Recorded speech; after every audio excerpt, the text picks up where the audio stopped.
Hi guys. तो आज हम स्टार्ट करते हैं सबसे पहले वर्चुअल एनवायरनमेंट सेटअप से। ठीक है, वर्चुअल एनवायरनमेंट सेटअप करने का क्या होता है कि हर प्रोजेक्ट के लिए आप एक एनवायरनमेंट उसका क्रिएट करते हो पाइथन में।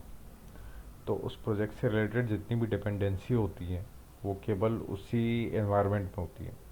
तो एग्जांपल के लिए जैसे मैं पास दो प्रोजेक्ट हैं, ए और बी। तो मैं ए के लिए एक एनवायरनमेंट बनाऊंगा और बी के लिए बनाऊंगा। तो ए के अंदर मैं जितने भी पैकेज डालूंगा वो बी वाले प्रोजेक्ट को कभी इफ़ेक्ट नहीं करेंगे। ठीक है, ऐसे ही मैं बी के लिए जो डालूंगा वो ए को नहीं करेंगे। तो दोनों के उनके ओन वर्चुअल एनवायरनमेंट होंगे। ठीक है, और स्टार्टिंग में मैं बता दूं कि मैं यूज़ कर रहा हूँ पाइथन 3 का। तो अपन देखते हैं कि पाइथन 3 में वर्चुअल एनवायरनमेंट कैसे बनाया जाता है। ठीक है, मैं गूगल में डालता हूँ वर्चुअल एनवायरनमेंट पाइथन। अपन जाते हैं सबसे पहले इस लिंक में। तो मैक ओएस या लाइनक्स के लिए ये कमांड इनने बताई है, तो अपन सीधे इसका यूज़ कर लेते हैं। ठीक है,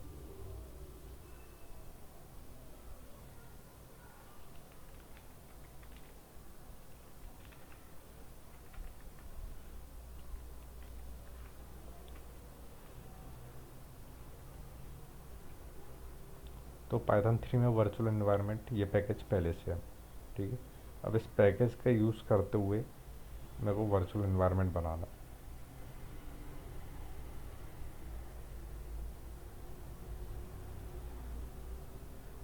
तो यहाँ पे वर्चुअल एनवायरनमेंट बन चुका है। यदि मैं, तो ये देखिए आप, वर्चुअल एनवायरनमेंट बन चुका है। ठीक है, अब मैं एक फ़ोल्डर बना लेता हूँ जिसमें अपन अपना प्रोजेक्ट बनाएंगे। ठीक है, तो मेरे फोल्डर का नाम अपन रखते हैं रेस्ट एपीआई एंड जेंगो।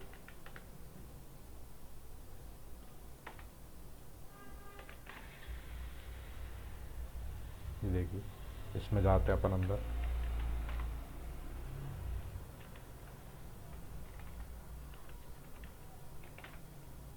ठीक है, अब सबसे पहले जो अपन ने वर्चुअल इन्वायरमेंट बनाया था उसको अपन एक्टिवेट कर लेते हैं।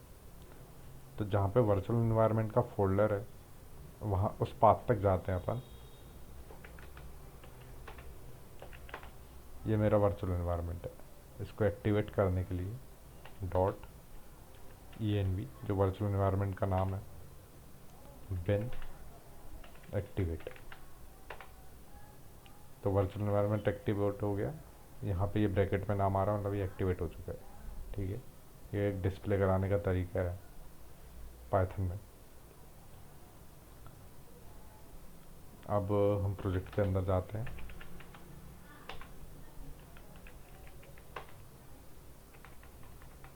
ठीक है, अब सबसे पहले हम इंस्टॉल करते हैं जेंगो। पिप इंस्टॉल जेंगो डी कैपिटल। अब यदि मैं ऐसे ही छोड़ दूंगा तो जो जेंगो का सबसे लेटेस्ट वर्जन है वो इंस्टॉल होगा। ठीक, यदि आप किसी पर्टिकुलर वर्जन को इंस्टॉल कराना चाहते हो, जैसे सबसे पहले 1.11 को हम 1.11 वर्जन इंस्टॉल कराना चाहते हैं, तो ऐसे वर्जन देना पड़ता है, नहीं तो जो लेटेस्ट होता है वो होता है। ठीक है,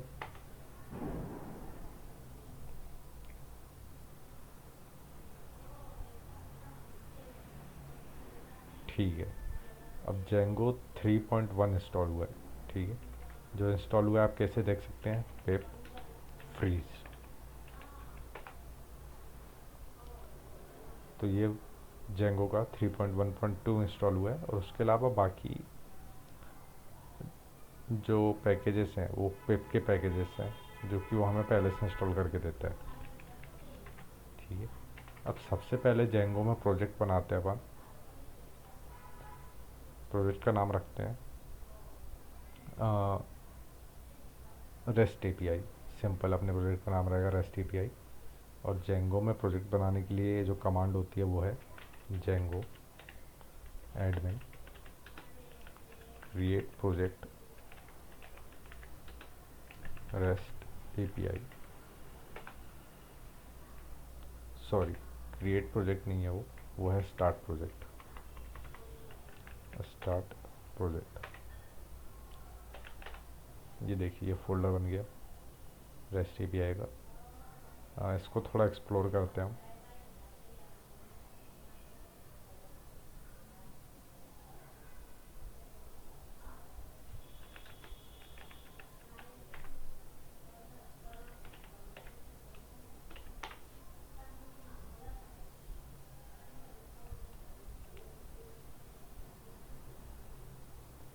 ये आप फोल्डर देख रहे हैं रेस्ट एपीआई, तो जेंगोस के अंदर एक रेस्ट एपीआई नाम का फोल्डर बना लेता है जिसके अंदर ये सब फाइल होती है।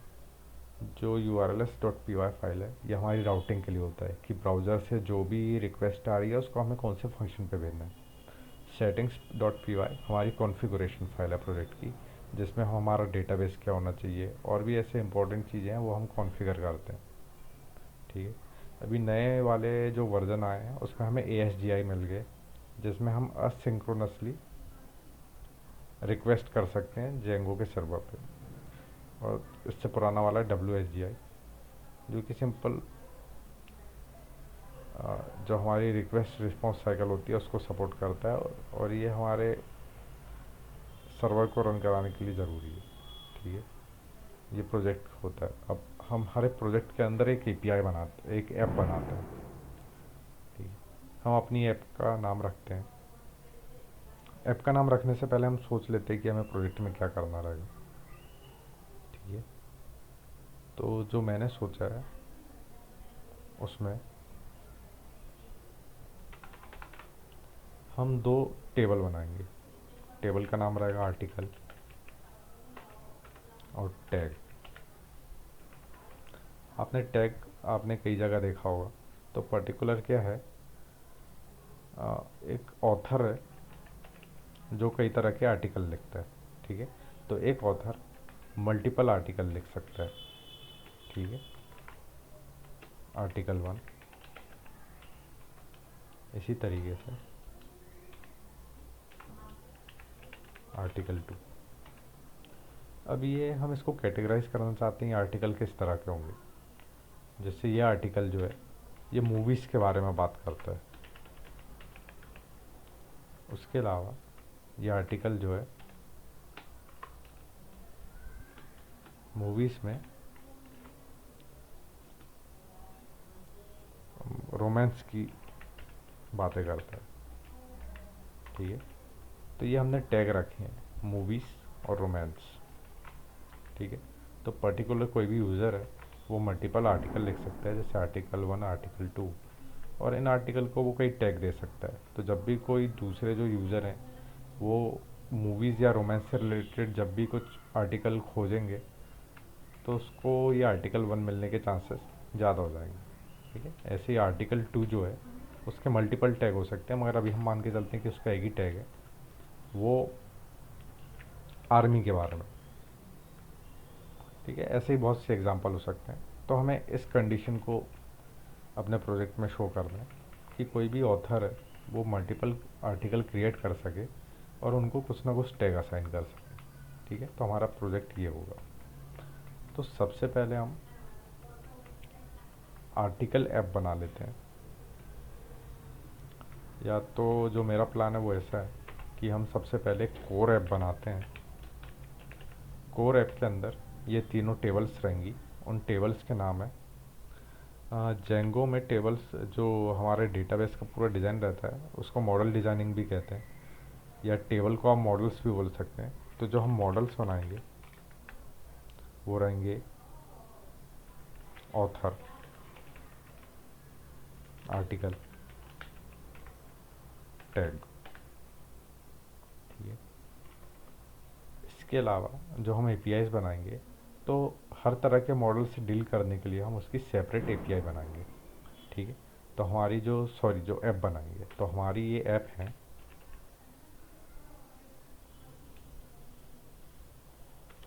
ऐप के नाम होंगे ऑथर ऐप,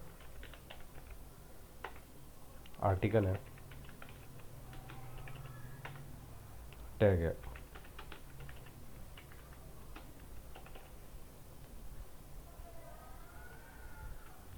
तो ये हमारे प्रोजेक्ट का स्ट्रक्चर।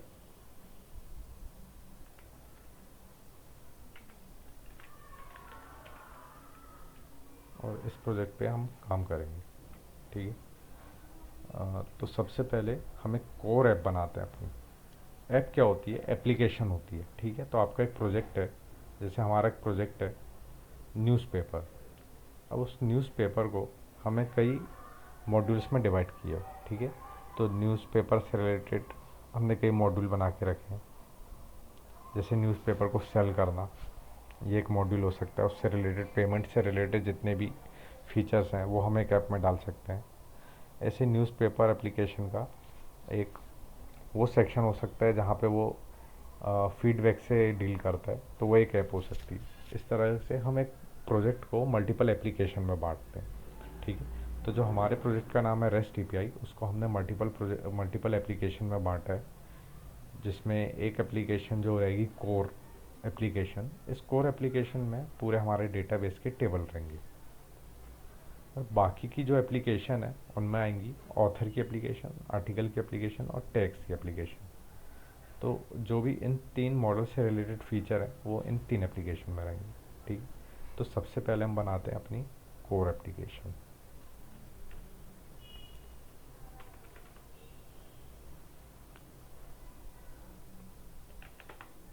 अगर आप प्रोजेक्ट के अंदर जाते हैं तो आपको ये फाइल मिलती है manage.py। तो ये जेंगो की कमांड है। तो जेंगो जो कमांड देता है एप्लीकेशन बनाने के लिए, वो कमांड है पाइथन manage.py स्टार्ट ऐप और ऐप का नाम। तो ऐप का नाम हमारा कोर।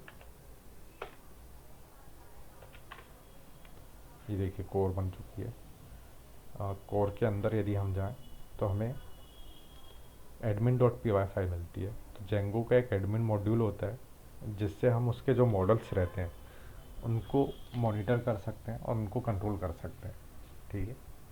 उसके अलावा भी एडमिन मॉड्यूल हमें बहुत सी सुविधाएं देता है। एक यूआई यूज़र इंटरफेस प्रोवाइड करता है जिसमें कई फैसिलिटीज़ होती हैं।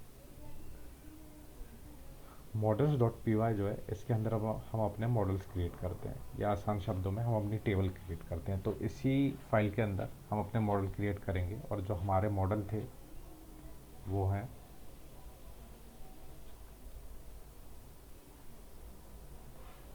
ऑथर, आर्टिकल और टैग।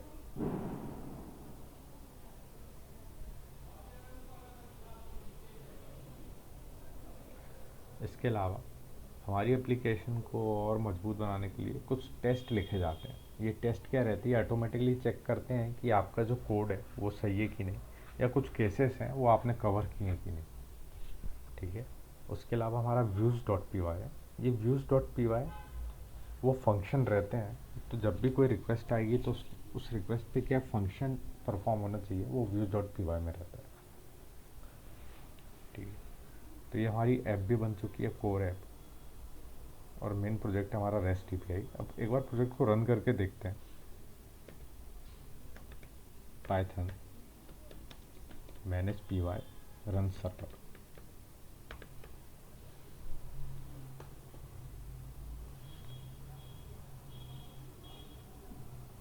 ये रेड कलर में बता रहा है, ये बताना चाह रहा है कि आपने कुछ माइग्रेशंस हैं, 18 माइग्रेशन है, वो आपने अब तक अप्लाई नहीं किए हैं। तो जो जेंगो होता है वो अपनी तरफ से हमें बहुत सारे टेबल्स या मॉडल्स बना के देता है, ठीक है। इन मॉडल्स की जानकारी migrations dot P Y file में रहती है, ठीक है।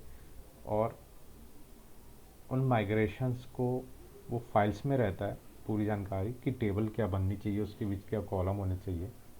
और उसको डेटाबेस में वो टेबल बनाने के लिए हमें ये कमांड चलानी पड़ती है, Python manage dot P Y migrate, ठीक है। तो एक बार हम इसको चलाते हैं।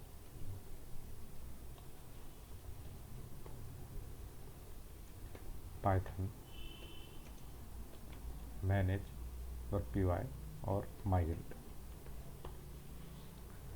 तो अब इसने इतनी सारी जो माइग्रेशंस की फ़ाइल थी उनको अप्लाई किया, और उनके अंदर जो भी लिखा हुआ था उसको वो डेटाबेस में अप्लाई करता गया, ठीक है। अब तक हमने कोई पर्टिकुलर डेटाबेस सेलेक्ट नहीं किया कि हम कौन सा डेटाबेस अभी करेंगे। जैसे कि हमने डिसाइड किया था हम पोस्टग्रेस का यूज़ करेंगे, मगर अब तक हमने कुछ कॉन्फ़िगरेशन में उस डेटाबेस से कनेक्ट नहीं किया। तो बाय डिफ़ॉल्ट जेंगो हमें एसक्यूएलाइट प्रोवाइड करता है। एसक्यूएलाइट एक फाइल बेस्ड डेटाबेस है। तो अगर आप फोल्डर में जाके देखें तो ये db.sqlite3 करके फाइल बन गई है और इसके अंदर कुछ डेटा आ गया। ठीक है, तो ये फाइल बेस्ड डेटाबेस है जो कि हमें जेंगो एक प्रोवाइड करता है। ये एक लाइट वेट डेटाबेस है। तो अगर आप डेवलपमेंट कर रहे हैं थोड़े बिगनिंग लेवल पे, तो आप इस डेटाबेस का यूज़ कर सकते हैं। अदरवाइज स्टैंडर्ड यही है कि आप किसी ट्रेडिशनल और स्ट्रॉन्ग डेटाबेस जैसे माइस्क्यूएल या पोस्टग्रेस का यूज़ करें।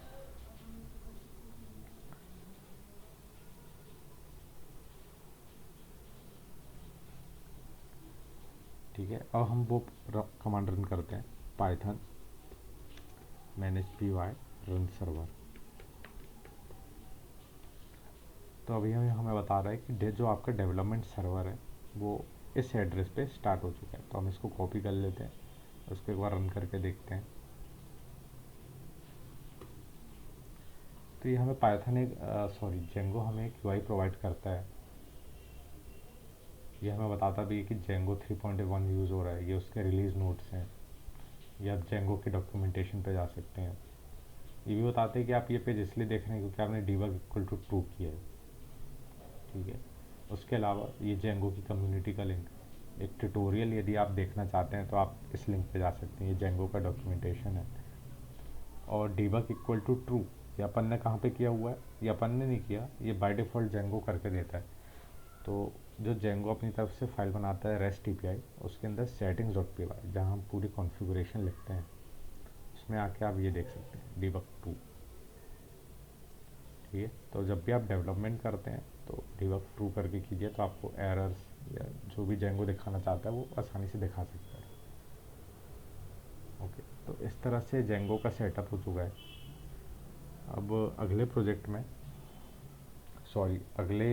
वीडियो में हम मॉडल्स क्रिएट करेंगे या टेबल्स क्रिएट करेंगे, उनको डेटाबेस में बनाएंगे। ठीक है, और उसके बाद अपन ट्राई करेंगे उसी वीडियो में कि पोस्टग्रेस डेटाबेस को कैसे कॉन्फ़िगर करें। थैंक्स, मिलते हैं अगले वीडियो में, बाय।